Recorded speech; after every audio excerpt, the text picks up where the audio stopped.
All right, ready to ditch the snow for a bit. Always up for some sunshine. Well, today we're going on a deep dive somewhere pretty unexpected. Oh. Let's hear it. We're heading straight to the Himalayas. To climb Everest? Not quite, but we're tackling something almost as epic. Football in Nepal. Yeah.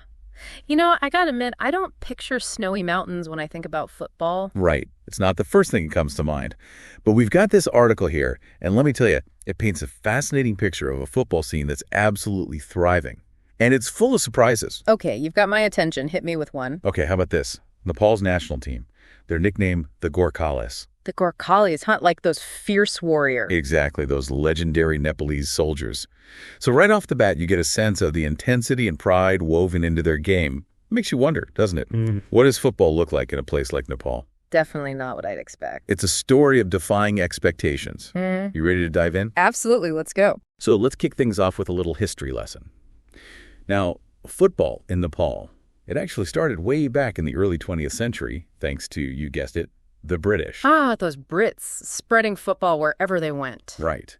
But it really started to take shape in 1951 when they formed the All Nepal Football Association, or ANFA. That's their governing body.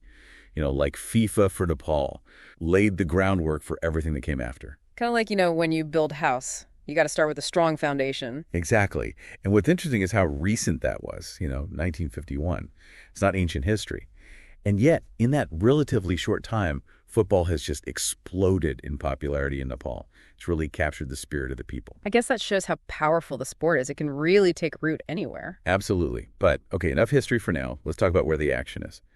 So the top league in Nepal, the big show, that's the Martyrs Memorial A-Division League. Got it. So who are the big players, the teams to watch? All right, well, you've got your classic powerhouses, like Mudding Marshangdi Club, Trippivan Army Football Club.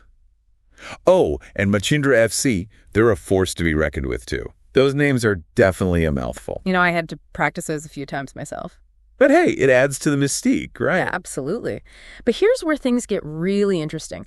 You've got international players in these leagues. Wait, really?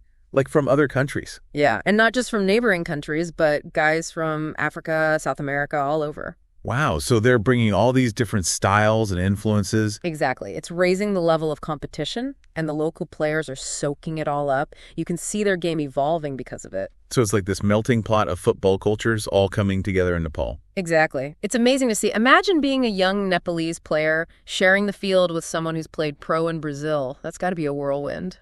Talk about a masterclass in football. Right. And speaking of representing Nepal on the world stage, we can't forget about their national team.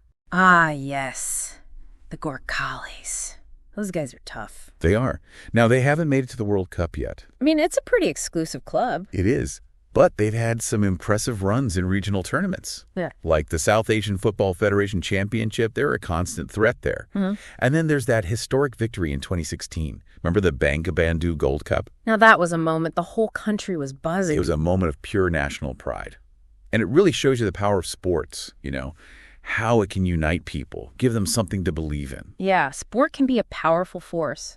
Yeah. Especially in a developing nation like Nepal. Absolutely. Yeah. And it all starts at the grassroots level, right? ANFA, they've got all these youth development programs going on. They're finding talent all over the country, nurturing the next generation of Gorkhales. So the future is bright, but there are challenges, of course.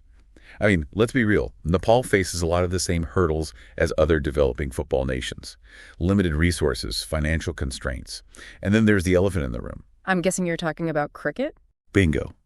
Cricket is huge in Nepal. It gets a lot of the attention, the funding, the infrastructure. Yeah, I can see how that would be tough. Competing with a sport that's so deeply ingrained in the culture. It's a constant battle for resources and recognition. And this lack of investment, it trickles down. It affects everything, training facilities, coaching, opportunities for players to compete at a higher level. Then throw in the COVID-19 pandemic. That was a huge blow. Yeah, the pandemic really disrupted everything. Schedules got messed up, finances were strained, and the impact was felt across the board. Clubs, players, everyone. It was a tough time, no doubt. But here's the thing. Despite all the challenges, the passion for football in Nepal is undeniable. You can see it in the players, the fans, everyone involved. It's that fighting spirit, that refusal to give up. That's what makes this story so inspiring. It is. So now the question becomes, how do we turn that passion into a sustainable future for Nepalese football? How do we take it to the next level? Well, I think there are a few key areas to focus on. First and foremost, infrastructure. Nepal needs modern training facilities, better stadiums, across the country.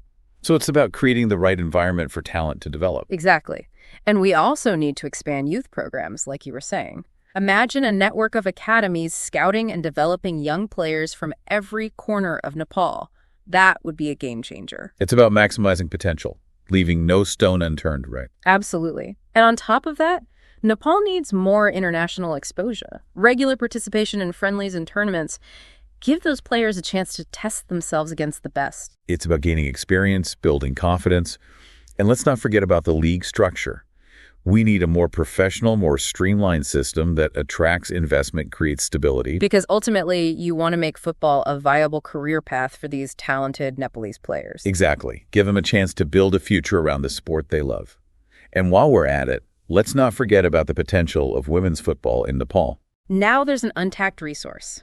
Imagine dedicated leagues and programs designed to empower and inspire female athletes. It's about creating a more inclusive, more equitable footballing landscape. So there you have it. Football in Nepal. A story of raw passion, untapped potential, and a whole lot of heart. It's a powerful reminder that football is more than just a game. It can have a real impact on a nation, on its identity, its economy, its place in the world. Absolutely. We've seen the history, the challenges, the aspirations. Now we turn the question over to you. What do you think the future holds for Nepalese football?